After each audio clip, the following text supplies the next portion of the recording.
Bismillahirrahmanirrahim.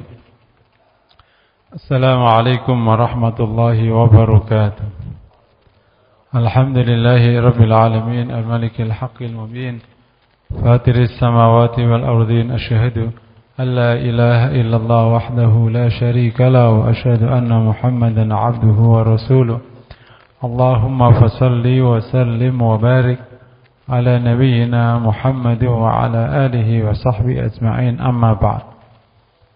Jamaah rahimakumullah, mari sama-sama kita mengucapkan syukur kepada Allah. Siang hari ini Allah izinkan kita semua untuk bisa hadir dan bergabung di majlis ilmu. Semoga menjadi amal saleh yang diterima Allah Subhanahu wa taala. Kita lanjut dengan materi masih tafkir Islami. Temanya hari ini memahami konsep hidayah. Ini salah satu ajaran yang termasuk awal diperkenalkan Islam terhadap umat manusia. Kalau kita tengok surat Fatihah, maka begitu bicara tentang visi hidup, itu langsung diperkenalkan tentang konsep hidayah. Kan iyyaka na'budu, iyyaka nasta'in itu kan intinya Fatihah. Yang mungkin hari ini kita nyebutnya visi hidup. Yani tauhid al-ibadah dan tauhid al-isti'anah. Mengesahkan Allah dalam ibadah dan mengesahkan Allah di dalam minta tolong. Kemudian nanti disebut dengan tauhid uluhiyah dan tauhid rububiyah. Dan tauhid rububiyah itu konteksnya kita mohon kan, urusan-urusan kehidupan. Nah, untuk melaksanakan ini, itu pertama kali yang kita kerjakan itu dapat hidayah Allah. Makanya ihdinas siratal mustaqim. Jadi kita perlu paham nih konsep. Pemahaman kita sekali nanti mindset kita tentang hidayah itu akan membentuk pandangan dan sikap kita menjalani semua hidup ini. Sangat terpengaruh. Saya berikan contoh kecil supaya kita memahami konsep hidayah ya. Siapa yang ngajari bayi itu bisa nyedot puting ibunya? Siapa ngajarin? Ini harus paham betul nih masalah hidup. Jadi hidup lebih rumit daripada cuma pajak. Bapak kan pintar pajak nih. Hidup lebih rumit daripada sekedar ngurusin pajak. Itu siapa yang ngajarin? Gimana prosedurnya itu? Kok bayi itu bahwa begitu kasih nenek ngecerup dan dia tahu itu makanannya. Coba kalau kita buat asumsi yang anomali, bayinya nutup mulut misalnya. Jadi ibunya enggak tahu bahwa di dalam badannya itu ada rezeki untuk bayinya. Ya diam aja dia. Gitu. Ketiga, bayinya ngelepeh.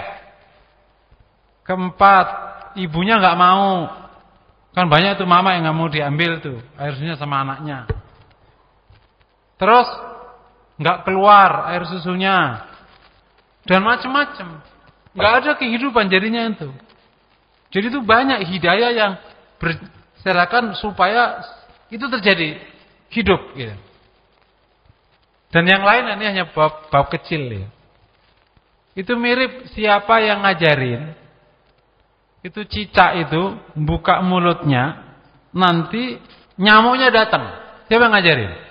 Ini salah satu anomali, bukan anomali. Yang harus kita pahami orang-orang pajaknya. Rizkinya cicak itu adanya di nyamuk yang terbang. Cicaknya nggak bisa terbang, boro-boro dia terbang, nempel dia. Gimana caranya menghubungkan ini semua itu? Usaha cicak apa usahanya siapa tuh? Terus kenapa nyamuk itu bisa bodoh, nempel ke situ? Itu namanya mirip. Kenapa ada laki-laki bodoh mau ngasih duit seorang wanita? Kenapa itu ada? Bapak ini pintar apa bodoh? Kan gara-gara atas nama cinta, bapak dieksploitasi sama wanita mau kan?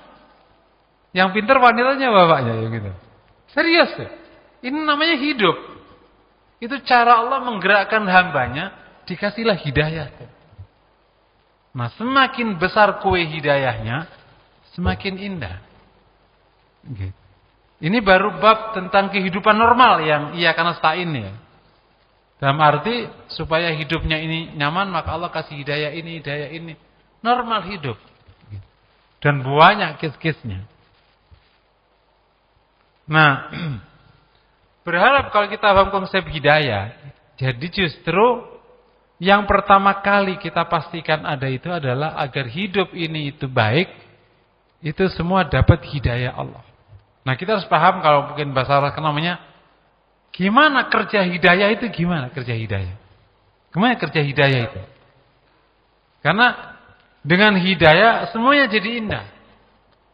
Bukan dengan otak, dengan hidayah. Ini nanti gimana kerja hidayah itu? Terus di surat itu kita diminta untuk minta hidayah. Berarti benar-benar menjadi dasar kita bisa menjalankan sebuah visi hidup itu. Iyyaka na'budu wa iyyaka nasta'in. Agar bisa yang nasta'in itu harus dapat modal hidayah. Ada 3 jenis hidayah yang terkenal, yang biasanya para ulama nyebutnya cuma 2. Tapi kalau kita pelajari lebih detail, hidayah itu ada 3. Yang pertama namanya hidayah ammah.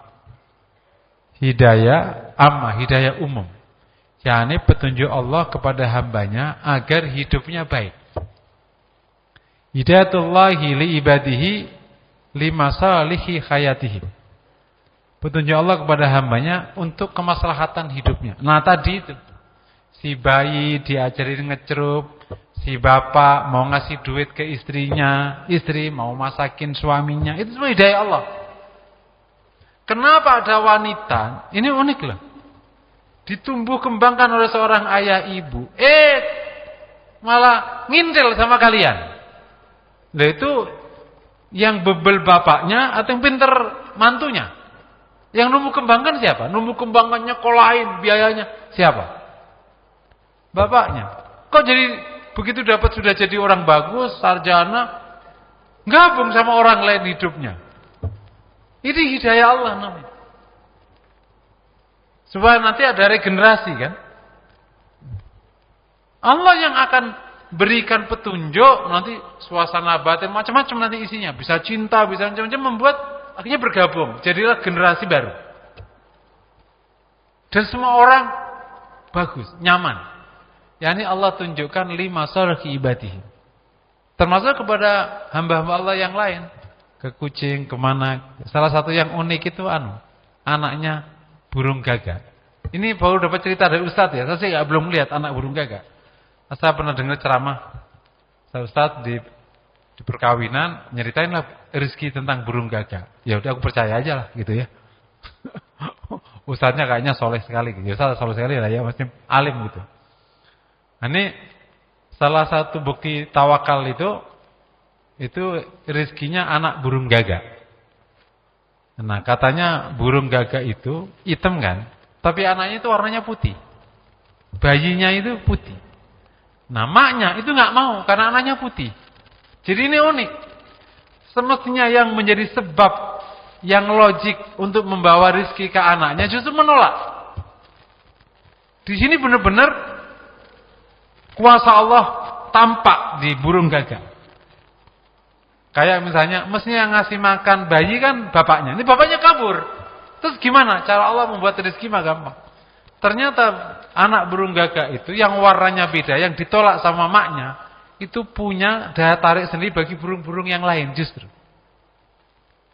Akhirnya mereka lah yang bawa sesuatu kepada anak burung gagak. Jadi kalau engkau ditolak sama istrimu, tenang aja. Banyak gitu maksudnya. Paham enggak gitu? Oh, anak burung gagak aja, maknya enggak mau yang lain datang kok. Jadi enggak usah pusing, enggak kayak bucin-bucin gitu, kayak mau mati aja hilang satu. Setuju ya? Enggak. Jadi Allah kasih hidayah kepada yang lain untuk melihat anak itu. Jadilah sumber rezeki. Ya. Nah, kalau konteks kita nanti Allah berikan petunjuk kepadamu punya ini, akhirnya kerja ke sini, ini kerja ke sini, ini kerja ke sini, itu masing-masing punya jatah hidayahnya masing-masing. Makanya kita bisa ketemu ada orang Kok pinter bidang ini, nggak pinter bidang ini, pinter bidang ini, nggak pinter bidang ini. Itu namanya jatah hidayahnya masing-masing. Ada yang dikasih kemampuan tangan, nggak dikasih kemampuan ini, ada ini gitu. Itu jatah hidayahnya masing-masing. Namanya hidayah ammah. Nah, semakin kita dapat jatah hidayah banyak di bab ini, ya semakin baik hidup kita masalah. Itulah yang Allah berikan kalau kita mau berikan contoh sejarah, ya para sahabat Nabi. Itu luar biasa. Kapan mereka belajar perang? Kok menang? Kapan mereka belajar dagang? Kok pintar dagang? Kapan mereka belajar ngurus pemerintahan? Kok pemerintahnya lancar? Ini banyak orang pintar, ribet amat ini negara kita ini ribet, ada orang pintar banyak. Benar ya? Jepang 45 hancur, 65 udah jadi negara maju. Kata anak-anak Jepang tuh. Jadi mungkin jatah hidayahnya agak kurang banyak kan kita. Terus kapan-kapan dapat hidayah Allah yang banyak untuk kemaslahatan hidup. Itu yang pertama. Yang kedua, hidayatul irsyad. Nah, ini mulai bicara tentang iyyaka na'budu. Allah tunjukkan kehendaknya tentang konsep hidup seharusnya seperti apa, yakni tentang agama. Allah tunjukkan padanya hamba ini dikasih petunjuk tentang apa yang seharusnya dikerjakan, yakni tentang takdir syar'inya, tentang syariatnya, sehingga tahu halal, haram, boleh, nggak boleh, wajib, sunnah, dan lain-lain yang namanya hukum syariat. Itu hidayatul irsyad. Yang terakhir hidayatul taufik. Allah bimbing hamba ini menjalankan yang ia ketahui tadi. Tidak semuanya, baik hidayah ammah dan hidayah irsyad, belum tentu bisa dikerjakan. Nah, hidayah ammah umum. Apakah yang kau ketahui bisa kau kerjakan? Belum tentu kan? Orang belajar bisnis, satu toko nggak jadi, berarti namanya belum dapat hidayah taufik namanya. Taufik di bidang bikin toko, gitu. Padahal sudah belajar sekolah bisnis. Jadi tahu doang, gitu. Ada orang tahu tentang narik pajak yang banyak gimana, tapi nggak dapat pajak banyak. Itu namanya belum dapat hidayah taufik. Tahu mah sumber iman itu gede tuh. Tapi nggak nggak keluar, namanya belum dapat hidayah taufik. Nggak terbimbing untuk bisa menjalankan ilmunya. Nah, baik dalam hidayah ammah atau hidayah irsyad, ujungnya harus dapat taufik. Taufik itu Allah gerakkan hamba itu kepada keputusan Allah. Baik keputusan yang bersifat kauni, berarti hidayah ammah itu supaya kehidupan menjadi baik, atau keputusan yang syar'i supaya engkau dapat pahala kelak di akhirat menjadi indah. Contoh, orang dikasih petunjuk bahwa ada calon istri di 5 gang dari rumahmu. Dapatlah berita. Itu namanya hidayah. Jadi ya. Kalau enggak dapat taufik, ke sana itu pas dia pergi. Sama ibunya, maknya umrah. Pas ketemu, adanya bilang, nunggu mama aja. Itu baru dapat hidayah ammah. Allah belum cocokkan. Makanya kalau antum melihat sejarah orang dapat pasangan, ini segini nih, pasti punya sejarah yang masing-masing kan.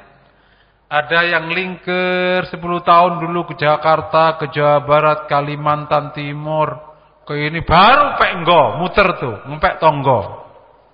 Itu namanya berbiaya mahal.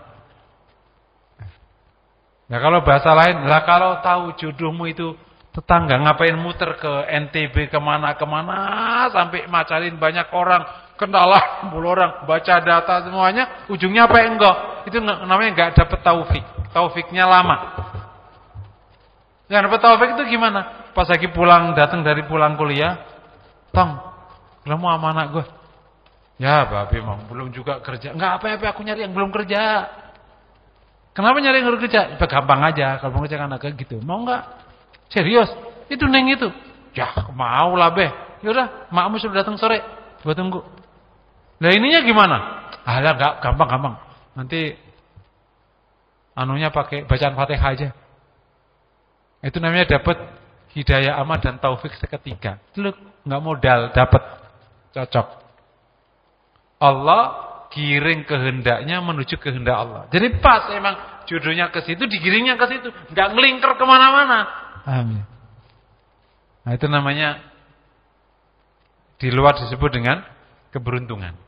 Nah ini 3 contoh hidayah ini kita perlu memahami kinerjanya atau cara kerjanya. Tentu semua keputusan Allah ya. Artinya orang hidup itu baru baik kalau dapat basic hidayah. Lebih ya. Tanpa hidayah kau akan muter keliling. Gampangannya gini. Hidup ini kan kayak area permainan, kayak area. Orang sosial suka nyebutnya arena atau gelanggang, arena kan?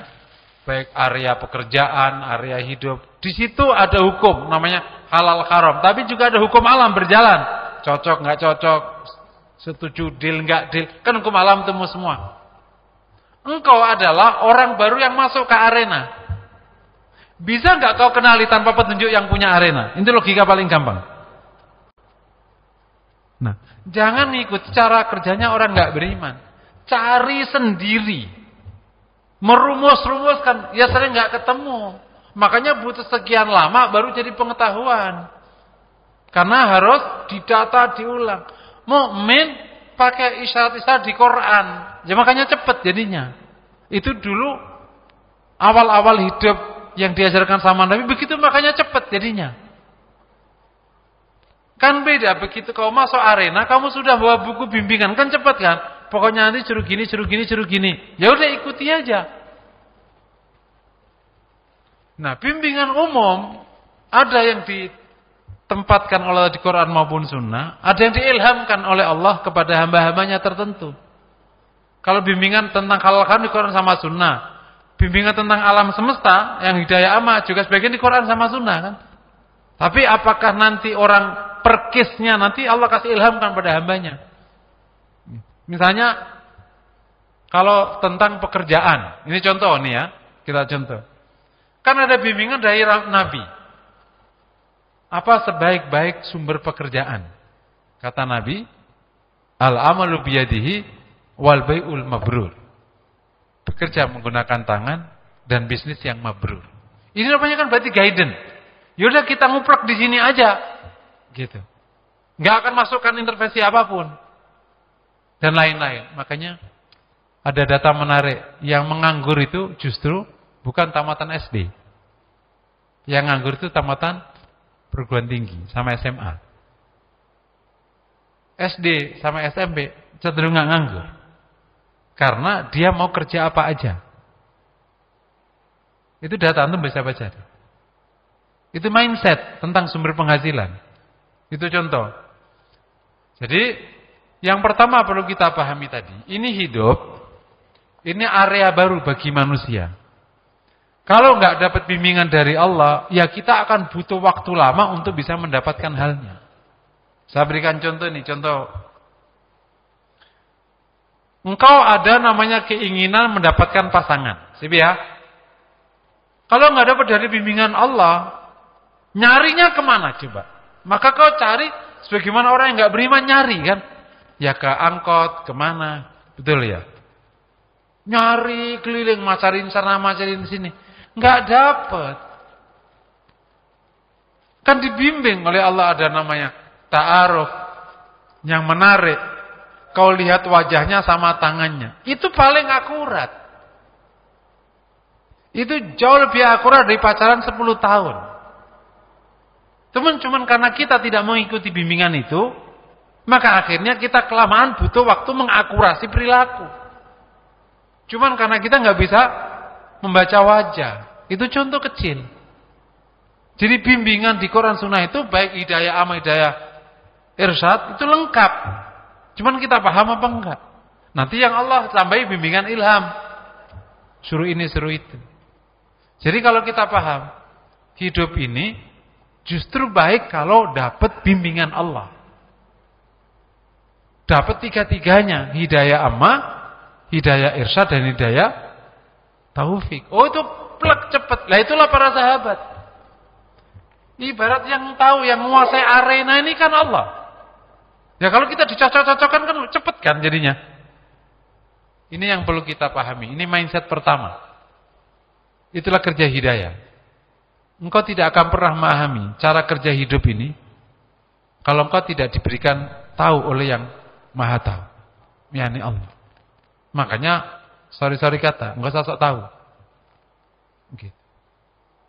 Begitu kita enggak mau memahami konsep ini, begini caranya, kita kan nyari sok tahu jadinya kan.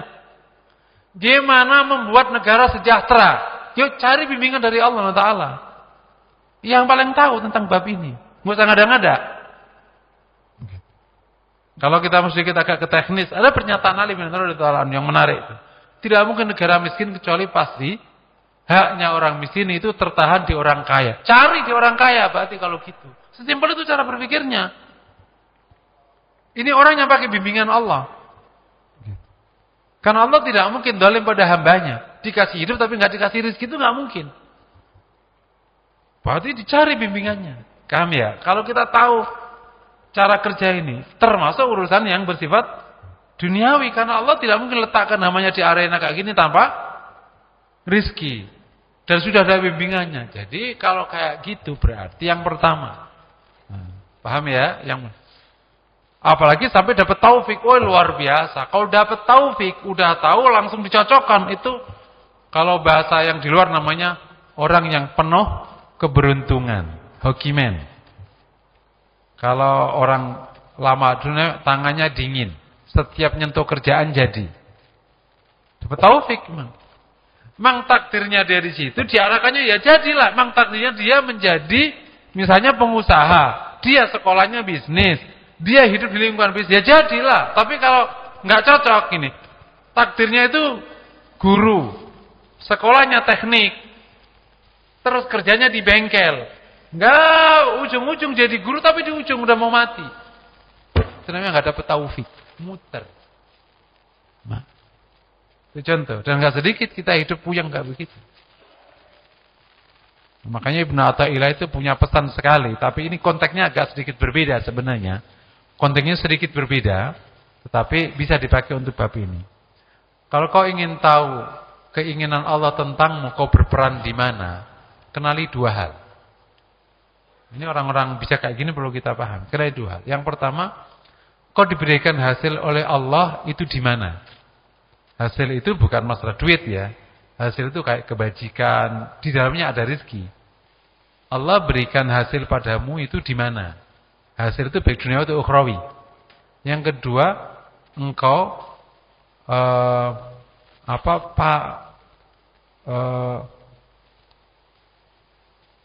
paling mudah berada di area mana? Jadi kemudahan sama hasil namanya. Dimudahkan ke jalan mana, kemudian dikasih hasil di bab apa. Itulah berarti kehendak Allah terhadapmu. Cara bacanya gitu. Makanya kalau ada orang memang dikehendaki jadi X, Allah kasih petanya itu. Cuma karena kita nggak mau baca petanya, ya udah pusing sendiri. Itu sebenarnya kayak orang nyari jodoh itu. Jadi begitu kita nggak tahu kerja hidayah, kita itu kayak orang main masih lapangan, ngawur aja sudah. Ya, kayak orang naik gunung tapi nggak mau baca petanya. Kan ada orang pertama nggak mau baca peta, kelar tuh. Baca peta tapi nggak mau ngerjain, kelar pula. Mau baca peta dan baca peta, kemudian mengikuti peta. Nah, itulah yang akan mendapatkan puncak. Oleh karena itu, kembali ke surat Fatihah. Pertama kali kita diminta dituntut Allah itu minta dikasih peta hidup. Ihdinas siratal mustaqim.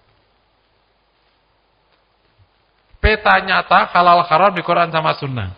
Tapi yang bersifat personal, aku nanti kerja apa, itu di mana? Ya tanya sama Allah, minta hidayah. Gitu. Aku bagusnya ini kerja apa? Nikah sama siapa? Tinggal di mana? Nyari mertua yang bentuknya kayak apa? Kerja yang bosnya kayak apa? Kan kita nggak tahu. Makanya minta.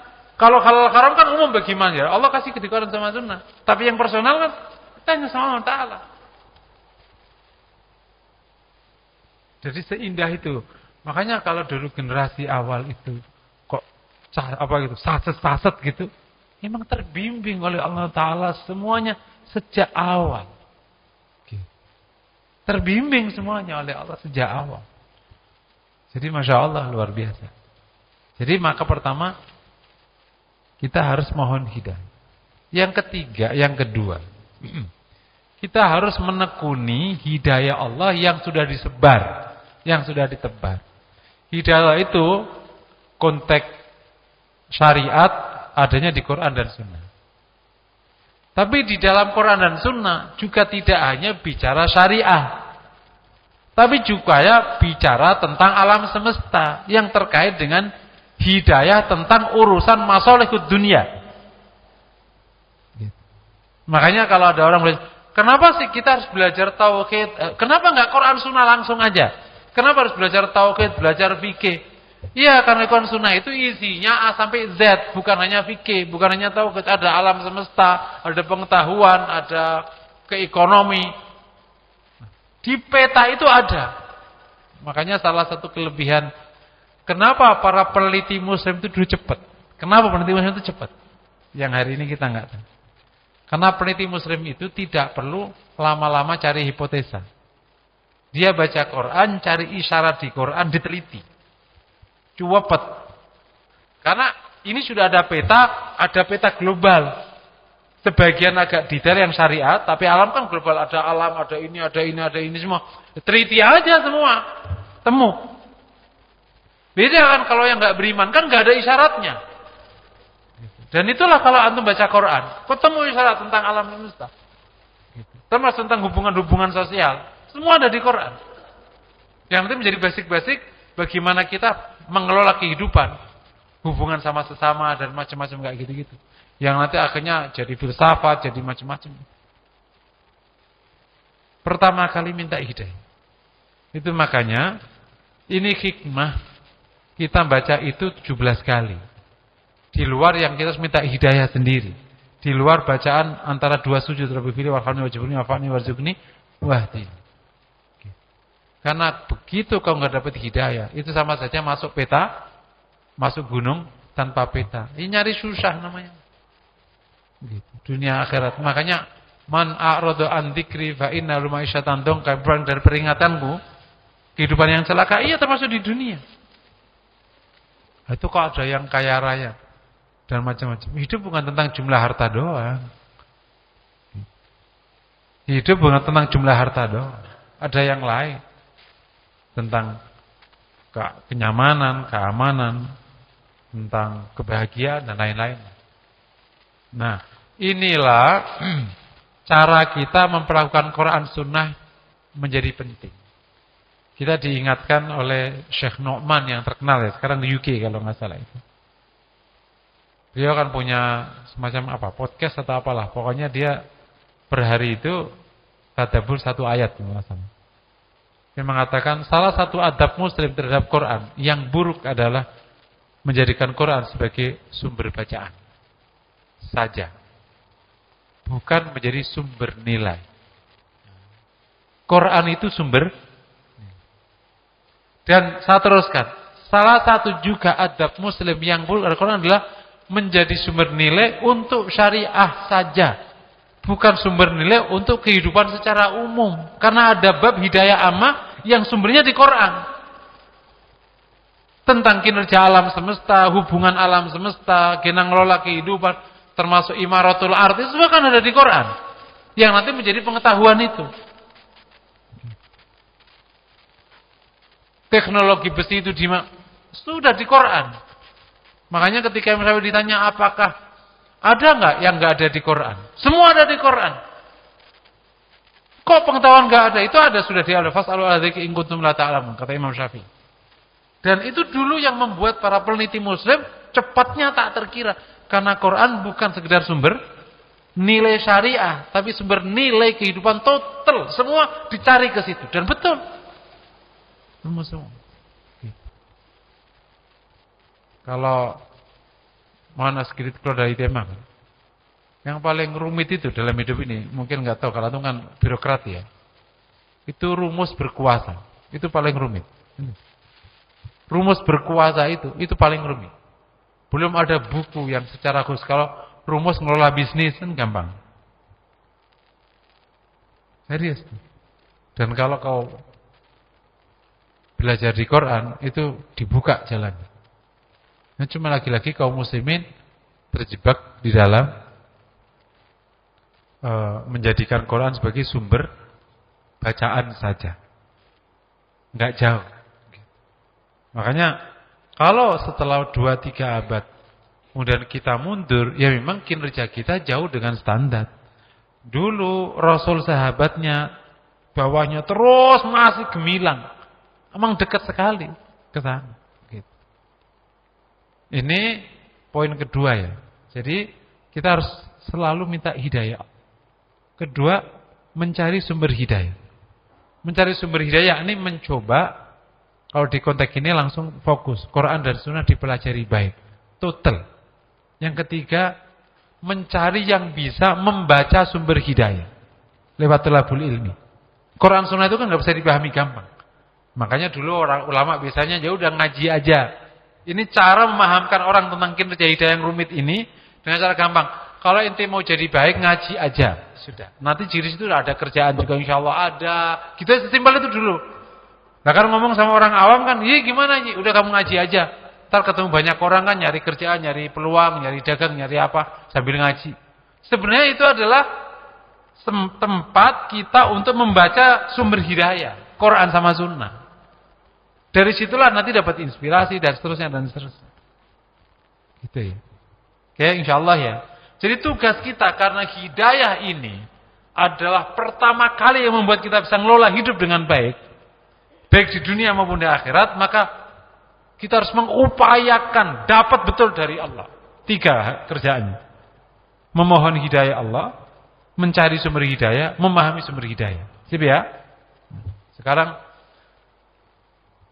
pada setiap manusia, nah ini begitu sudah kita kepada hidayah gimana hidayah itu turun kepada hamba-hambanya. Yang pertama ini, Allah telah meletakkan beberapa rumusan. Pertama, hidayah Allah itu dijatuhkan kepada yang ia kehendaki. Innaka la tahdi man ahbabta walakinallaha yahdi may yasha. Jadi yang Allah kehendaki. Jadi Allah enggak pilih-pilih. Bukan pilih-pilih. Allah memilih yang ia kehendaki. Bisa jatuh ke orang paling brengsek, bisa jatuh ke orang yang paling alim. Jadi ini kinerja hidayah ini sangat unik sesuai dengan Allah kehendaki. Makanya kita sering ketemu orang paling brengsek loh kok jadi husnul khotimah. Dan orang yang alim naudzubillah. Inilah pesan penting tentang hikmah wa yahdi may yasha itu agar engkau tidak congkak. Dan agar engkau tidak putus asa. Allah jatuhkan kepada yang ia kehendaki. Orang, bayangin ya, ada orang dengan anggota badan terbatas. Logikanya gak mungkin punya duit. Betul enggak? Tapi jadi miliarder. Tahu siapa dia? Orang Saudi yang tingginya cuma semeter. Dapat istri tingginya 1,9. Serius, lagi viral dia. Hidayah Allah, kasih hidayah tentang harta. Wa yahdi may yasha. Jadi di konteks ini berarti siapapun itu berhak dapat hidayah dari Allah, siapapun. Jadi enggak boleh ada kata waduh aku anak orang desa, enggak ada urusannya, Karena yahdi may yasha. Engkau dikasih, nanti habis itu baru yang lain ada rezeki, ada rahmat. Yang penting hidayah dulu nih, tahu masalahul dunia dan masalahul akhirat. Makanya terkadang ada lahir dari keluarga orang yang jahat, jadi alim sekali betul. Hidayah turun padanya. Nah, pesan pentingnya tidak ada jaminan. Yang saleh terus, yang fasik terus. Jadi bagi yang sudah dapat kesalehan, jangan congkak. Bagi yang dapat kemudahan hidup di dunia, jangan congkak. Kalau cabut oleh Allah, engkau puyeng. Serius ya? Kan hari ini nggak masuk akal. sama-sama bisnis rokok, yang satu masih 500 triliun, yang satu mau turun. Gudang garam. Itu tidak ada jaminan. Jadi memang Allah pergilirkan masalahnya. Gitu. Itu masalah ke dunia ya. Yang masalah kalau akhirat, soleh, anaknya enggak soleh banyak. Enggak soleh, anaknya soleh banyak. Nabi Ibrahim, bapaknya Azar. Nabi Nuh punya anak begitu. Suami soleh istrinya enggak banyak. Istri soleh suaminya enggak banyak. Makanya yang kayak gitu dikisahkan oleh Allah. Ada Asia ketemu Fir'aun, ada Nuh, ada Lot ketemu istrinya. Bapak oke, anak enggak, Nabi Nuh. Anak enggak, bapak enggak oke, Nabi Ibrahim. Oke, paman enggak oke, Rasulullah. Jadi hidup itu diputar oleh Allah. Itu poin pertama. Makanya enggak ada namanya kepastian dalam hidup. Enggak ada kepastian dalam hidup. Makanya harus bergantung pada Allah. Jadi yang sekarang dapat hidayah, jangan coba. Wah, aku mah gampang, Wak. Kalau enggak gini, sekejap juga bisa, enggak usah congkak. Gitu. Kamu kebentur keras juga langsung stroke, kelar itu enggak bisa mikir. Jadi betul enggak? Cara Allah membuat orang enggak mikir itu gampang. Mau kebentur sebentar kepleset di kamar mandi juga kelar, ilmunya hilang. Seketika. Langsung tuh ilmunya hilang tuh seketika. Yang kedua, hidayah diberikan oleh Allah kepada hambanya itu kapan saja, kepada siapa yang ia kehendaki dan pada waktu yang ia kehendaki. Jadi ada yang dapat hidayah di ujung hayat, ada yang di awal hayat, dan lain sebagainya. Benar-benar ini misteri dari Allah. Kita harus bergantung betul. Padahal kalau nggak dapat hidayah pusing kitanya. Jadi bergantung betul pada Allah. Nomor 3 ya, ini waktunya agak mepet. Setiap orang dikasih oleh Allah hidayah sesuai yang ia kehendaki. Itu yang menjelaskan gini. Kok ada orang rajin sholat tapi akhlaknya jelek? Kalau di konteks hubungan sebab akibat kan, sholatnya mungkin kurang bagus. Tapi di konteks ini itu namanya jatah hidayahnya baru dapat sholat. Akhlaknya belum dapat jatah hidayah. Ada dapat jatah hidayah zakat, tapi nggak dapat hidayah ngaji. Setiap ngaji ngantuk.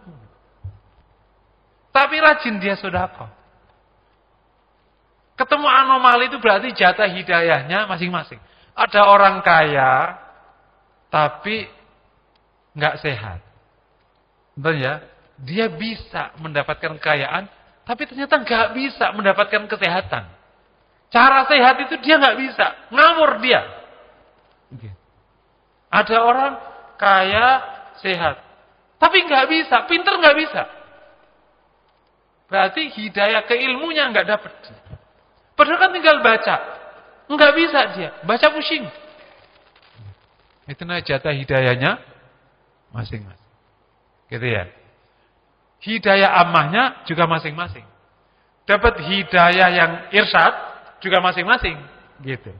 Ada orang alim di bidang ini, fakih di bidang ini, bodoh di bidang ini, alim di bidang ini. Ini hidayahnya masing-masing.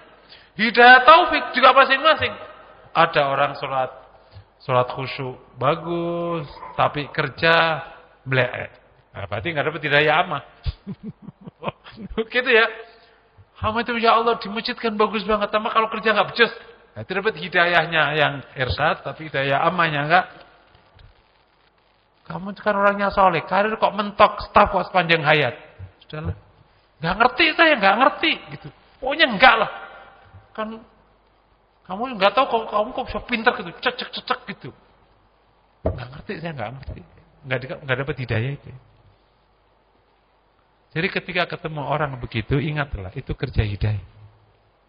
Makanya yang dapat nggak boleh sombong, yang belum dapat nggak boleh putus asa. Karena kalau Allah kasih tahu sekejap, juga pinter sekejap. Sekejap pinter, ngalahkan yang pinter kemarin-kemarin itu. Gitu. Dan kalau Allah cabut yang pinter, juga sekejap hilang. Yang akhirnya kalah sama yang bodoh kemarin. Saya pernah cerita kemarin ya, ada anak itu waktu SMA itu berdua teman nih. Ini anak salah satu jamaahku, dia direksi BUMN, sudah pensiun. Waktu SMA itu ini temenan, yang A ini tuh pintar nilainya tinggi gitu. Yang ini agak-agak biasalah. Nah, karena sejak SMA itu memang dia jelek ya, ini anggapnya ini bodoh jadinya. Pakai istilah masyarakatnya. Masuklah, kotor-kotor dua-duanya masuk ke teknik di UI. Masuk di kelas juga, mama juga temenan kan. Nilai kebalik. Ini nilai tinggi, ini jelek. Enggak terima yang satu ini. Sampai harus ke psikolog. Satu itu gimana? Ya hidayahnya berarti dibalik. Ini dulu sekarang dikasih, sekarang enggak dikasih. Jadi belajar susah, belajar apa yang itu belajar gampang. Ini belajar sebentar bisa, juga semangat. Enggak, ini males. Kalau bisa baca buku maunya nutup mulu. Setiap baca buku maunya ngantuk. Gitu tak? Cita-cita anak belajar. Nah, artinya peta hidup ini kita bisa lihat menggunakan hidayah ini. Itu kehendak Allah kepada yang ia kehendaki, kapan saja dikasih terserah Allah, dikasih jatahnya berapa juga terserah. Oleh karena itu kembali ke poin yang tengah. Jadi kita selalu mohon hidayah dari Allah, terus membaca sumber hidayah, tanya sama yang bisa baca. Terus begitu aja terus. Itulah kerja hidup. Kabar baiknya, proses ini sekira kita belum dapat, tetap sudah berpahala. Itu enaknya. Kau mohon pada Allah, kok belum dikasih, berpahala. Jadi nggak rugi. Sekira kita belajar, kok nggak bisa-bisa, nggak rugi. Kita bekerja memperbaiki kinerja, kok nggak becus-becus ini. Kenapa pajak ini, kenapa nggak efisien ini gitu. Ya, sudah dapat pahala.